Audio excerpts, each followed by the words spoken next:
What's up, YouTube? Ryan Panny here. Hope you guys are doing reasonably well. It is time for the metal edition of our top 10 albums of 2019. Fucking awesome year for metal. You know, I've complained a little bit about how hip hop was relatively quiet in 2019. And also in the pop world, I'm very disappointed that none of the songs that I really liked from the big records ended up sticking to become the big ubiquitous hits that I would have liked to see them become. And instead we were stuck with that fucking Lizzo song, which I realize this is like the third video in a row now that I've complained about that song. Also, Somebody You Love, there's a bunch of other terrible, sappy love songs. But in metal, we were good. Metal in 2019 was alive and well. There were great albums from all subgenres of metal, newer bands, older bands. There was really something for everyone this year. And I'm bummed I can only choose 10, so we're gonna do some honorable mentions here at the top. My number 11, which was really tough to exclude, was the Periphery record. I'm also really bummed I couldn't include the Spirit Adrift record, Divided by Darkness. I also really like the Abigail Williams record. They put out a great black metal record. Slipknot, I listened to a lot. I know it wasn't perfect. I gave it like a 7 out of 10, but I loved that record. It was one of the records that I will remember 2019 by for metal. I've been enjoying this Blood Incantation record that came out last month. If you guys like death metal, definitely check that out. Cult of Luna had a couple of the best songs of the year on A Dawn to Fear. Also, both the Rammstein record and the Lindemann record were great. Also, Abbott, I want to give a quick shout out for the old school black metal fans. So those are just the few albums off the top of my head that would have probably been included in a top 20, top 25 kind of deal. But since I'm not completely spineless, I rolled up my sleeves, I narrowed this shit down to 10 in order, so here they are, my top 10 metal albums of 2019. Kicking things off here after a vicious battle for the number 10 slot is Dream Theater with Distance Over Time. Controversial opinion here, I'm perfectly aware, but to me, this album and Black Clouds and Silver Linings are in a very tight race for the best album of the 21st century from Dream Theater. This album is that good. The most important thing they did here is they brought back the fucking songs, which they desperately needed to do after the bloated 2-hour concept album that was The Astonishing. This album is all about the songs. I love hearing those straight ahead groove metal riffs in songs like Paralyze. I love those tearjerker melodic passages in songs like most notably At Wit's End, which is one of my favorite songs of the year. There's some truly great and vivid lyric writing in songs like Barstool Warrior. I gotta say, my favorite Dream Theater music, and this is actually, when you really think about it, this is applicable to Images and Words, to Metropolis, to all the classic material. My favorite Dream Theater music is when they approach songwriting and approach their music as a metal band first, who just happen to be dorky, noodly prog heads, as opposed to approaching music as dorky, noodly prog heads who happen to play metal riffs sometimes. There's a really big distinction there. Number 9, a criminally underrated album that I've seen on like no other year-end list. It makes me really sad. I actually brought it back out of honorable mentions myself after listening to it a few more times and reconsidering. That would be Death Angels Humanicide. This album single-handedly restored my faith in the retro thrash movement headed into this next decade. The riffs here are consistently top-notch. The songs are varied. You have the inclusion of a song like Revelation, which is more Judas Priest and new wave of British heavy metal inspired as opposed to the traditional thrash stuff. I think if I were to do a list of best albums of the 2010s by classic thrash bands, this album would join the ranks of Megadeth Dystopia and Testament Dark Roots of Earth. It's that good. Do not sleep on this album. I also loved this Nile record, Vile Niliotic Rites. I haven't disliked a Nile record in years, but this one just really stood out to me in terms of, first off, the riff writing is a lot sharper and a lot catchier, but most notable, the production from Carl Standers is so much clearer and crisper. It's just a lot less muddy than the traditional Nile sound that I'm used to. It allowed the technicality of what they're doing on this record to really shine through. So some real top tier death metal on this record. Do not miss it if you are a death metal fan. Here's an interesting one for me. The hipster black metal band Liturgy with their 4th album H.A.Q.Q. I've been trying to get into these guys for years at this point, since I first heard Aesthetica. I forget when I first heard it. But their music at times just felt a little too impenetrable for me, kind of like my challenges with Bluthaus Nord, especially the later Bluthaus Nord albums. And other times it just felt downright obnoxious. But this album is where it finally all clicked for me. Black metal as a genre is absolutely fascinating because there's a certain point in this style of music where the more chaotic and unlistenable, the better. But there's an inflection point that you cannot cross or you risk losing your entire audience.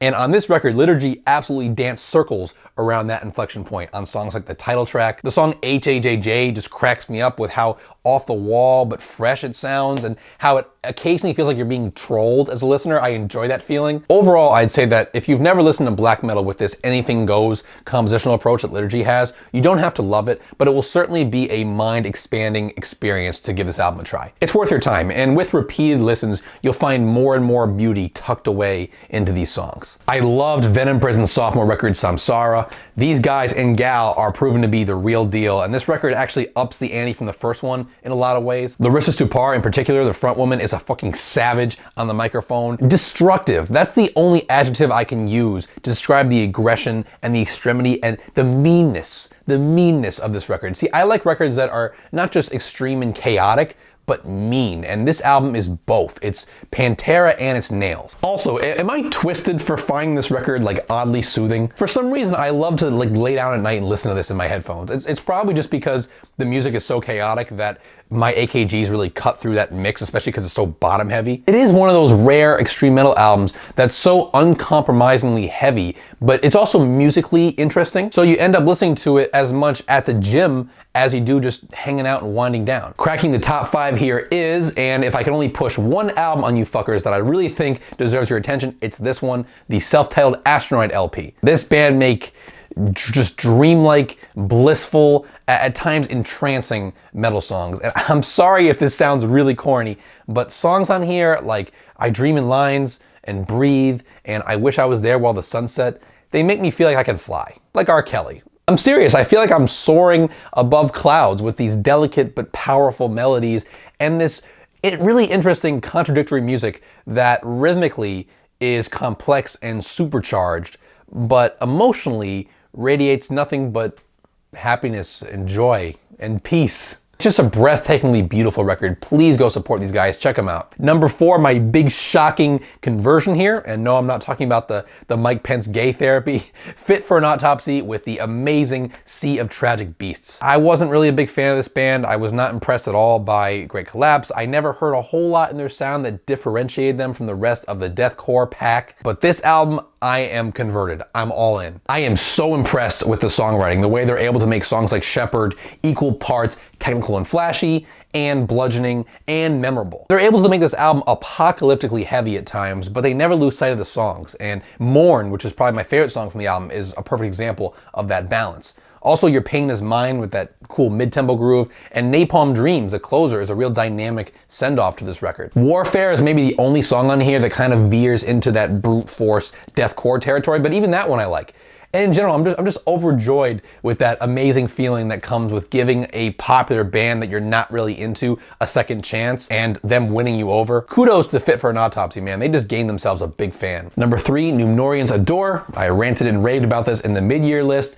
Nothing's changed. One of the most dynamic and inventive black metal bands. And I love how they're able to work in these alt-rock and alternative influences without sounding as, I guess, pristine as a band like Death Heaven, and instead retaining the darkness mood-wise, regardless of all the up and downs in their music, especially in these spacey interludes. Along with Astronoid, this is the record that I really shoved down people's throats to give a chance, because these guys deserve to be a lot bigger. They deserve to be headliners. Numero dos. The unbelievable New Allegion record, Apoptosis. These guys are inhumanly gifted at simultaneously their instruments. Sure, this is a very technical album, but also riff writing and composition and genre blending. Obviously the Scar Symmetry influence is huge here, but then you hear black metal creep in on songs like Secular Age, you hear thrash metal creep in on the opener, Parthenogenesis. This is just an absolute clinic in metal musicianship, songwriting, and production. This album is just so ahead of its peers that it literally sounds like it's coming from the future. And number 1, no one was gonna dethrone this one, the Soilwork record. It has never been easier for me to pick a number 1. Maybe since in 2016 when Insomnium put out Winter's Gate. That's like a close second. I have not stopped listening to this album.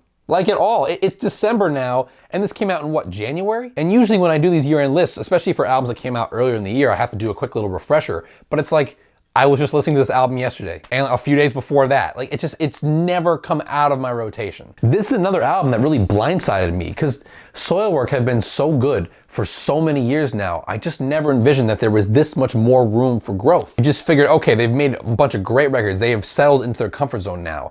But then here comes this record, and they inject all these interesting 80s influences into their sound, yet they retain everything that made Ride Majestic so great. They make melody the centerpiece of everything here with almost like a power metal level of sensibility, but it never feels cheesy or forced. This album, it's like the last Amorphous record, plus Ride Majestic, plus Living Infinite, plus a bunch of things that we really liked about the 80s guitar-wise, all just thrown into the crock pot. What a goddamn blessing this album is. God bless Soilwork. And that'll wrap up another wonderful year for metal music. Definitely comment below with your list, because there's so many albums that I either cut out of this video or just didn't get to, and I'm really curious to hear from you guys. And last video of 2019 up next, top 10 non-metal albums. As always, thank you so much for watching, guys. If you enjoyed this video and are not yet subscribed to my channel, please consider doing so by clicking right over here, as well as checking out any of the other rock or metal related content that I publish here on a weekly basis. Really appreciate you watching, liking, disliking, just engaging in any fashion. Twitter, Instagram handle @RyanPannyMusic. Again, thank you so much for watching, guys, and I will see you soon.